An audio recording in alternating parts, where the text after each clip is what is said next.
এই জন্য তোর উপর আমি এত খরচ করছি, তুই এইসব করবি বলে? আরে এটা তুমি কি করছো? তুমি ওকে মারছো কেন? ভালো হয়েছে তুমি চলে এসেছো। জানো ও আজকে কি করেছে? দোকানে গিয়ে সিগারেট খাচ্ছিল। ভাই, তুমি সিগারেট খাচ্ছিলে? এত নাটক করার কিছু নেই। আমি খুব ভালো করেই জানি তুমিই দাদাকে বলেছো, কারণ তুমিই দেখেছিলে যে আমি ওখানে সিগারেট খাচ্ছিলাম। না ভাই, তুমি ভুল ভাবছো। ভুল? আর যদি আমার মা বাবা বেঁচে থাকতো আমাকে এত কিছু সহ্য করতে হতো না।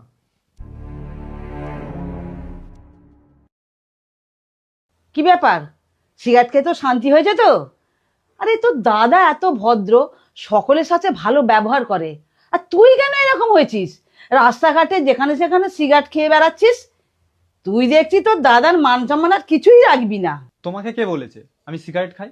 দাদা। আরে তোর দাদা কেন বলবে? আমি তোর দাদাকে বলেছি, কারণ আমি দেখেছিলাম তুই দোকানে দাঁড়িয়ে কি করছিলিস। আমি তোর দাদাকে বলেছিলাম তোর ভাই বিগড়ে যাচ্ছে, ওকে বোঝা। কারণ তোর বাবা মা তো নেই, সেই জন্য আমি তোর দাদাকে বলেছিলাম। আজকালকার ছেলেরা যে কি কি জানি কিচ্ছু বুঝতে পারছি না, এই বয়সে যা নয় তাই করে।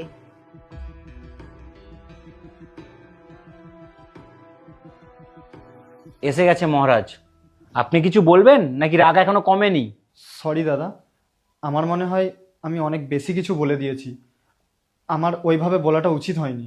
কেন ক্ষমা চাইছিস কেন? এই তো একটু আগে তুই কি যেন বলছিলি? বলছিল ওর মা বাবা বেঁচে থাকলে ওকে এইসব সহ্য করতে হতো না। ও এমন ভাবে বলছিল যেন আমরা ওর কেউ হই না।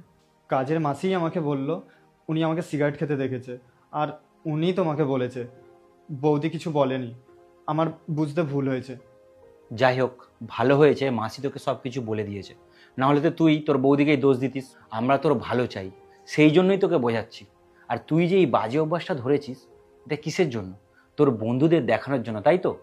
একটা কথা বলি শোন, একটা সময় আসবে যখন এটার প্রতি তুই অ্যাডিক্টেড হয়ে যাবি, চাইলেও ছাড়তে পারবি না। তোর ভালোর জন্য আমরা তোকে বোঝাচ্ছি। আর তুই তো ভাবিস আমরা দুজন তোর শত্রু, তাই মুখে যা আসবে রাগের মাথায় তাই বলে দিবি। দাদা, আমি জানি আমি রেগে গিয়ে তোমাদের অনেক খারাপ কথা বলেছি। প্লিজ আমাকে ক্ষমা করে দাও। দেখ, আমার কাছে ক্ষমা চেয়ে লাভ নেই, কারণ আমি তোর দাদা। কিন্তু তুই তোর বৌদির সাথে যেভাবে কথা বলেছিস, এটা করা তোর উচিত হয়নি। পায়েল, দেখো তুমি কি করবে। বৌদি, আমাকে প্লিজ ক্ষমা করে দাও। আমি কথা দিচ্ছি আমি আর কোনোদিনও সিগারেট খাবো না, আর তোমাদের সাথে এরকমভাবেও কথা বলবো না। আমি ভুলে গেছি।